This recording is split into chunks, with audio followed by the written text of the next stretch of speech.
We like to tell you we're the pulse of all things Cleveland sports, Ohio State as well.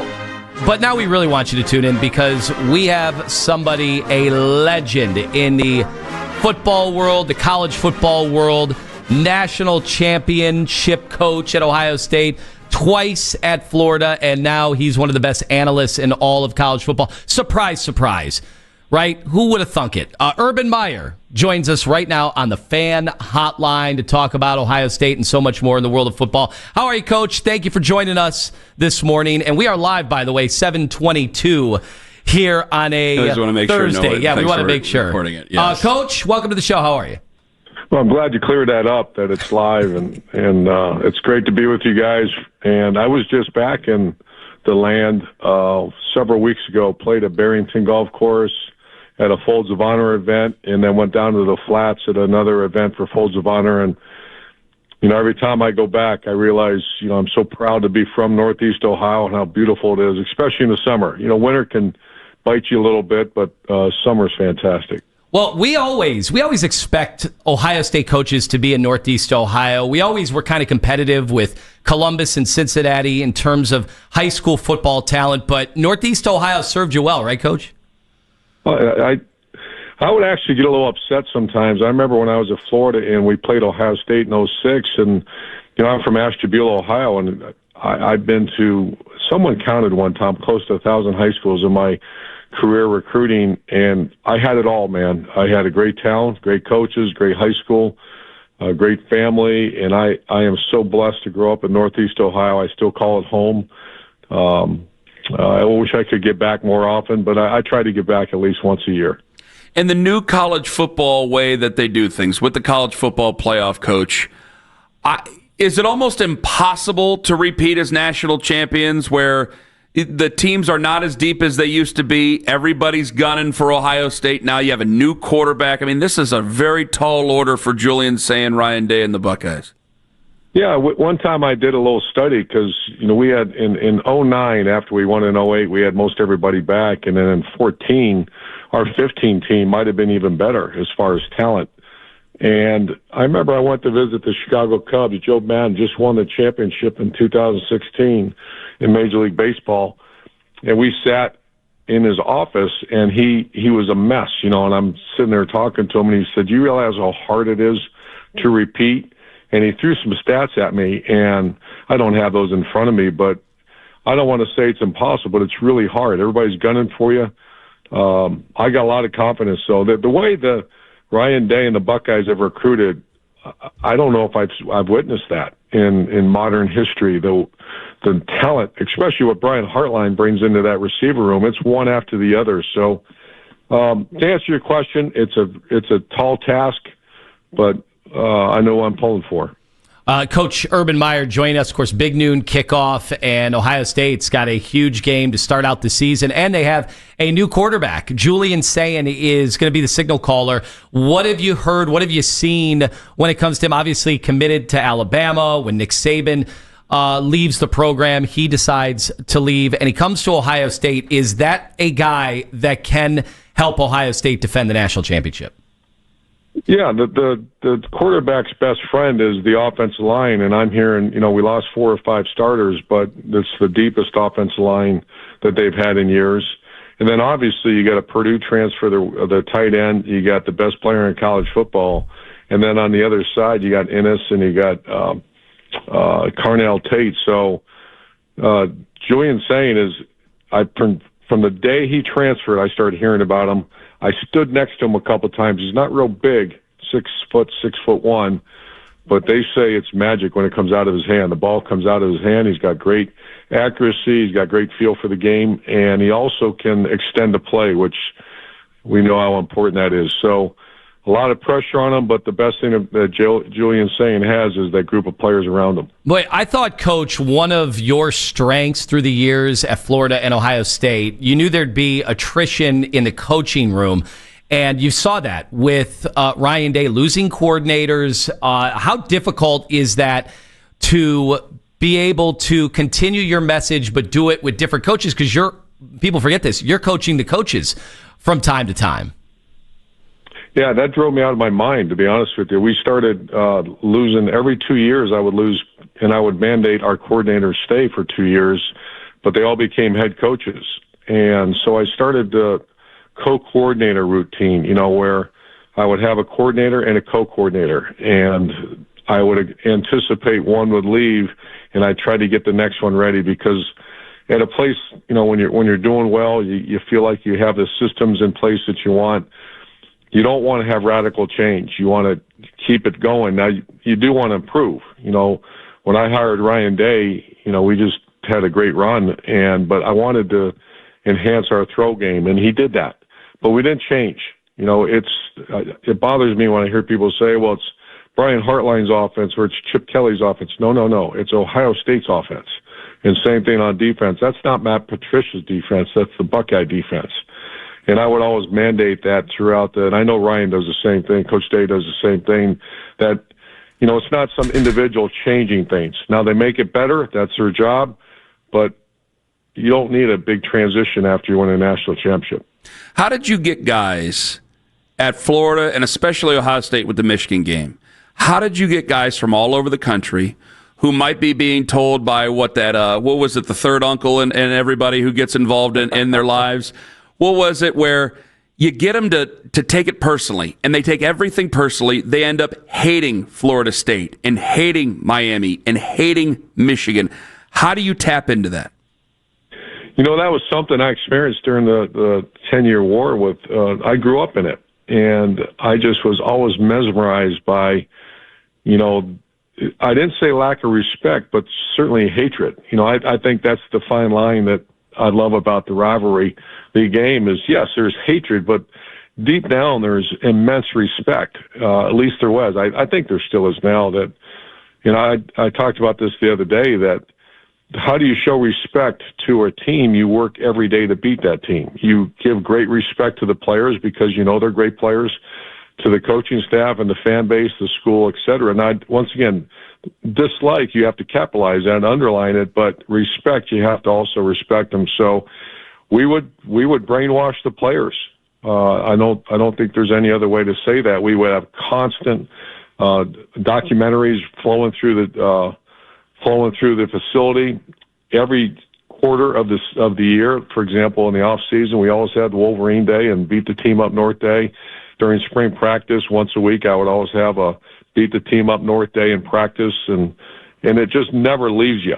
And that's what, you take kids from Texas, California, Florida, and I saw Jeremiah Smith on our podcast, the big triple option the other day, said the first day he walked in, he's wearing a blue shirt, and they made it clear you don't do that around here. And some people think that's funny. It's not. It's a way of life, and it better be. Urban Meyer joining us right now. The coaching job that Ryan Day did last year, look, I'll be honest, totally hammered him after the Michigan loss. I could not believe they lost that game, and you were there. You saw it, and you saw everything that happened right after the game. It was a really rough scene. The coaching job that he did after that, because it's not like you ever had a chance to do that, like lose that type of game, and then, now we have a playoff to get ready for. What kind of job was that, and how amazing for him to be able to turn that into a national championship? It was amazing. One of the great runs, if not the greatest run. But I actually talked to Coach Day several times after that, and I'm still close with so many people in that building, that their credit also has to go to that group of older players they had. You think back in the day that I never really got to coach a senior. Most seniors left for the NFL draft. You're always coaching freshmen, sophomores, and juniors. The difference between a freshman and a sophomore, especially at that age, and a senior, it's a child versus a grown man.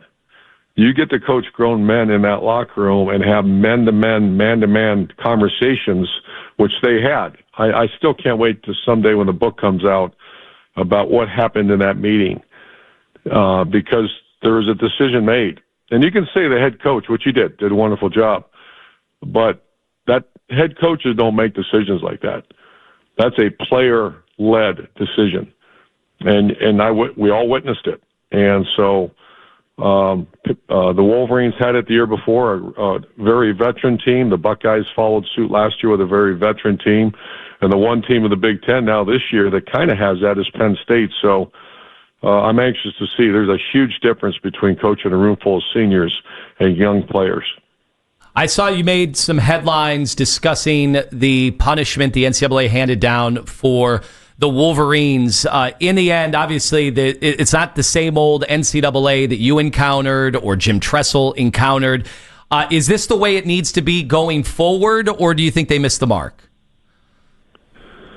No, I don't know. I think the NCAA, and I made the comment, as a enforcement arm, it's over. They started to lose it years ago when everything became litigated. So you would punish a team, and it started. I remember Tennessee was tampering or something, and the NCAA started to go down that road, and they were going to get sued. And every time they get sued, they lose. So I think college football, in that regard, so much of college football is great. In that regard, there is no there's no enforcement arm right now. There is really not. And they talk about this new college football commission. I don't think people realize that only has to do with NIL. That has nothing to do with whatever violations that occur.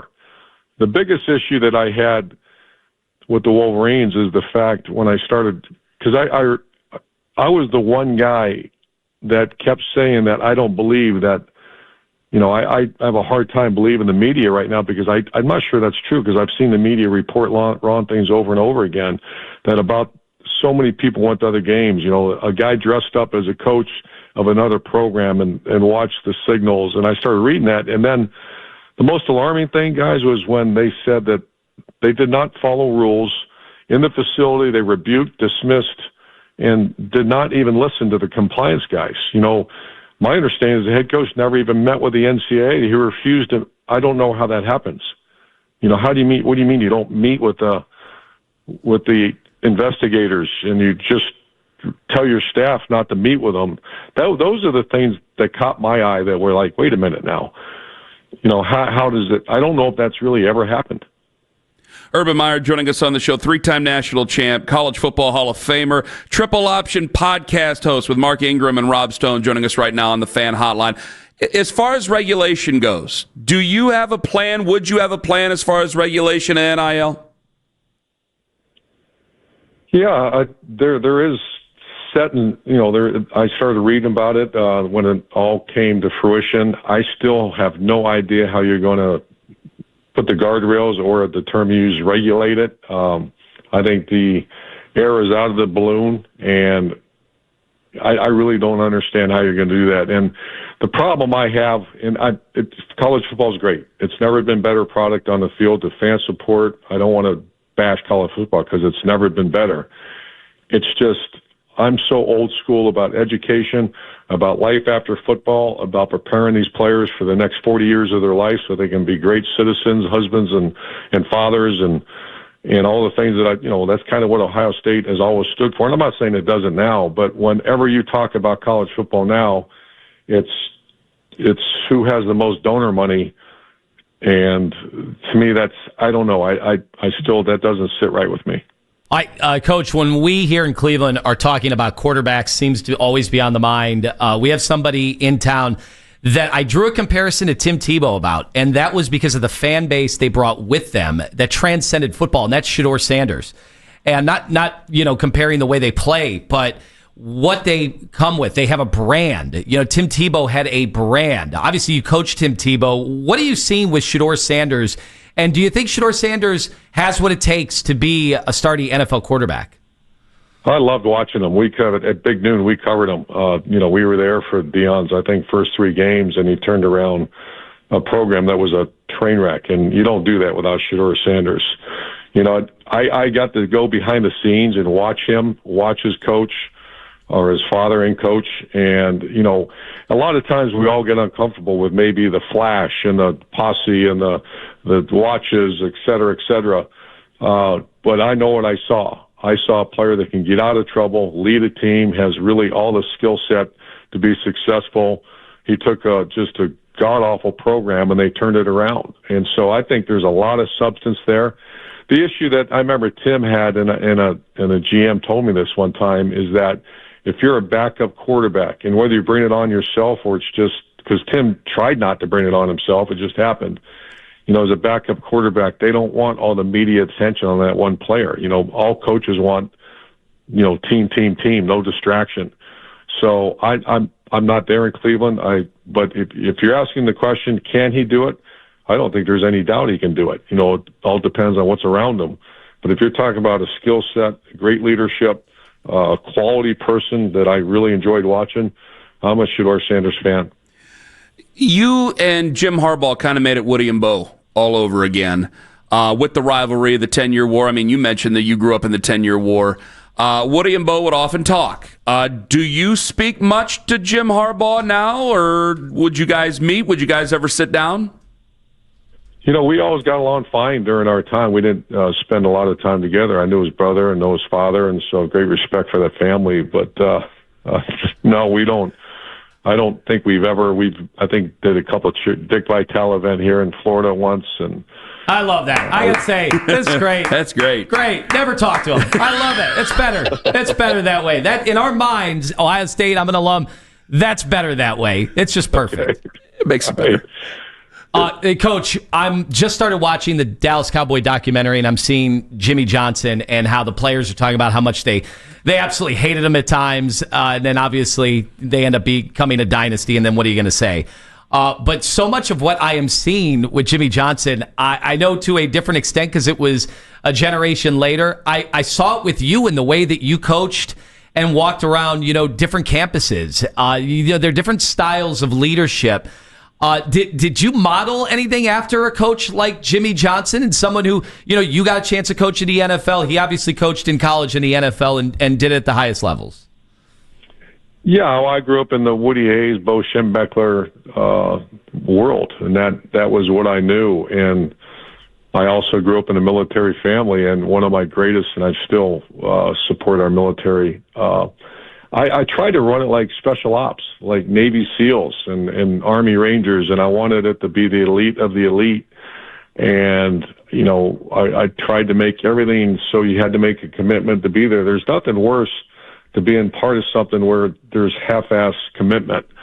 And I just wanted to create an atmosphere where that was non-existent. And if you look back, I never really fired coaches, and I never really, you weren't allowed to kick players off the team. But what I tried to do is create an environment where, even in recruiting, we were honest. Say this: you come to this school, you're expected to be the best of the very best, and we're going to hold you to that standard. If that doesn't fit your job description, there's a lot of places that, it's not that important. Ohio State, you're going to have 110,000 people in that stadium. There's an expectation to win. There's an expectation to win every game you play, beat your rival, be a good person, graduate from school. And we're going to hold you to that. If that doesn't fit who you are or what you want, then save us all a lot of time and go somewhere else. And those are conversations we had nonstop. And I wanted to try to get the team to the point where we used to call it the edge, and the edge is where average stops and the elite begins. Get them to that point where their mind and their body start to say, do I really want to do that? When you do that, you're going to find out what you got. And a lot of times you're going to have greatness. He hosts the Triple Option. He's on Fox, Big Noon Kickoff. He's with Mark Ingram, Rob Stone. It's head coach Urban Meyer, three-time national champion, College Football Hall of Famer. Coach, thank you very much for the time. You've been gracious. Cleveland, Ohio. Have a great day. Thank you. Coach Urban Meyer on the Fan Hotline. Tone? I love the stuff he said about Shedeur Sanders. We've got to play some of that audio for anybody that kind of joined us halfway through, because it sounded like Coach is all in on Shedeur. Finally, somebody other than us said it.